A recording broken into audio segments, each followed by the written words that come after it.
Le diadème, contes et légendes de Chine. Que voulez-vous, ma chère fille, joie et lumière de mes regards? Demandait l'empereur Tao à la princesse Lune triste, qui baissait les yeux en soupirant. Voilà bien des jours que vous n'avez pas souri. Vos couturiers ont-ils laissé quelques imperfections à votre dernière robe? Ou l'une de vos suivantes vous a-t-elle parlé sans respect? Dites-moi votre peine. Mon bourreau est tout à votre ordre. Et ce sera une grande joie pour moi que de vous offrir la tête du coupable. La voix de l'empereur s'était faite si douce et si tendre à ces derniers mots que Lune triste se mit à genoux devant son père et lui baisa les mains. Je sens, lui dit-elle, combien grande est l'affection que vous portez à votre enfant. Et c'est vrai que j'ai beaucoup de peine, mon père.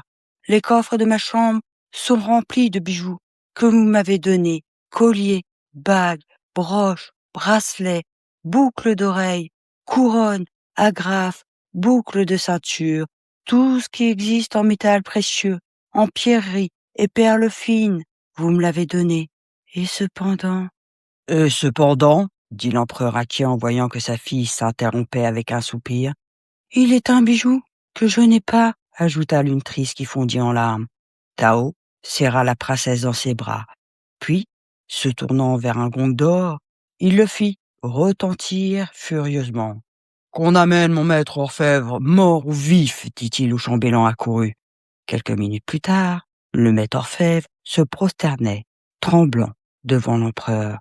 Misérable, fit Tao, tu laisses ma fille manquer de bijoux, quand les mines de mon royaume regorgent de pierres précieuses, qu'on amène par tombereaux dans mes palais, quand l'or et l'argent sont comme de grandes veines chargées de sang ruisselant au sein de toutes mes montagnes, quand des milliers d'artisans se penchent avec patience sur tous ces trésors, qu'ils taillent, qu'ils gravent, qu'ils enchâssent et sertissent. Ma fille, la princesse Lune triste, manque de bijoux, et ta tête est encore sur tes épaules. Ma bonté est de la faiblesse, on en abuse. Le malheureux orfèvre poussa un cri et se traîna aux pieds de Lune triste. Sublime princesse, lui dit-il, daignez sauver la tête d'un malheureux qui ne sait pas quel est son crime. Mon père, dit Lune triste, faites grâce à cet homme, du moins jusqu'à ce qu'il soit occupé du bijou que je souhaite. Il est très adroit. Qu'il le montre, et tout de suite, dit l'empereur. Relève-toi, coquin, et apprête-toi à satisfaire la princesse. Que désirez-vous, ma chère enfant, douceur de mon âme? Lune triste prit Tao par la main et le mena à une baie du palais. Les jardins étalaient leurs pelouses et leurs massifs multicolores. Un large bassin de marbre blanc, encadré de fleurs, étincelait au soleil. Un jet d'eau y versait en cascade incessante des myriades de gouttelettes irisées qui voltigeaient parfois au fort souffle de brise.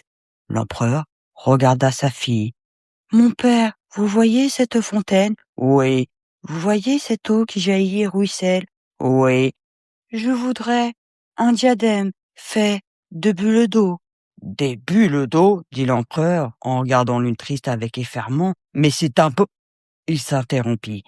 Est-ce que le mot impossible peut exister quand on est empereur et que les êtres et les choses vous sont soumis? Il se reprit et dit d'un ton coupant à l'orfèvre. Tu as entendu ce que demande la princesse, qu'avant 3 jours, elle ait son diadème de bulles d'eau, où rien ne pourra sauver ta tête.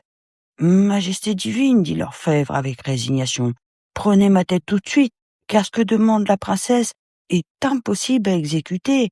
Impossible, dit l'empereur. Tu oses me dire cela, misérable ver de terre, et tu ne crains pas que je t'écrase.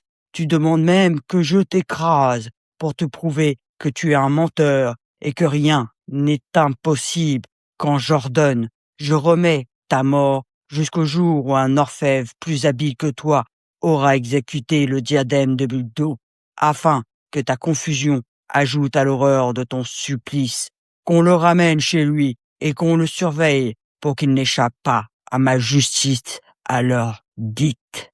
L'orfèvre respira avec soulagement et sortit tout en dissimulant sa joie. Son supplice devait suivre la réussite du diadème. Il sentait sa tête pour longtemps sur ses épaules. Dès lors, ce fut dans tout l'Empire une véritable chasse aux orfèvres. Maîtres, ouvriers, apprentis furent réquisitionnés et mis en face de la besogne. Le bruit des supplices et des captivités des malheureux orfèvres se répandit rapidement. En un clin d'œil, les métiers qui de loin ou de près touchaient à la joaillerie furent abandonnés. Métaux et pierreries s'entassaient dans les mines, les ateliers et les magasins, et les voleurs eux-mêmes les fuyaient avec horreur. Devant cette perturbation, l'empereur hésita. Allait-il bouleverser tout son empire pour une chose qui peut-être, après tout, était un...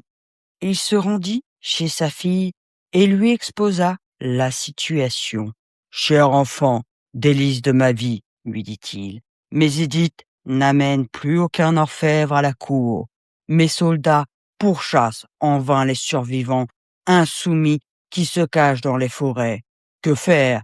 Ne vaudrait-il pas mieux que vous fassiez le sacrifice de votre diadème ?» Lune triste éclata en sanglots. « Y renoncer ?» s'écria-t-elle. « Ô mon père, est-ce bien vous, le tout-puissant empereur, qui me demandez cela? Je veux mon diadème de bulle d'or, je le veux à tout prix. » « Je vais donc, reprit Tao, faire appel pour vous contenter à tous mes sujets, qu'ils soient orfèvres ou non.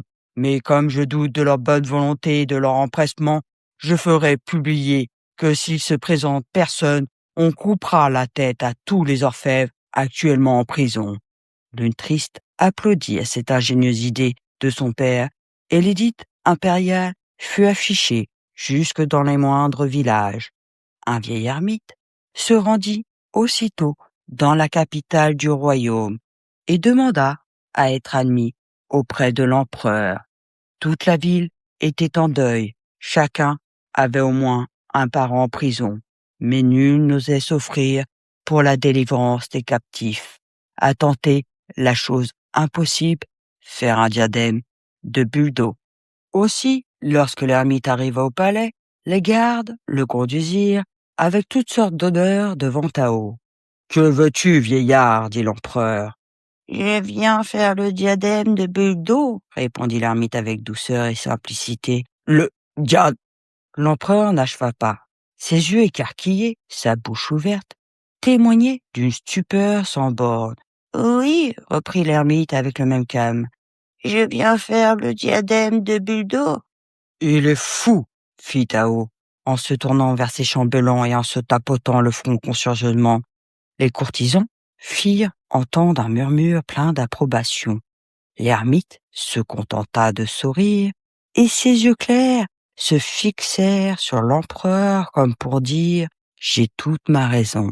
Alors, Tao se mit à poser au vieillard une foule de questions destinées à prouver que son bon sens était sérieusement atteint. Mais l'ermite répondait à tout avec lucidité.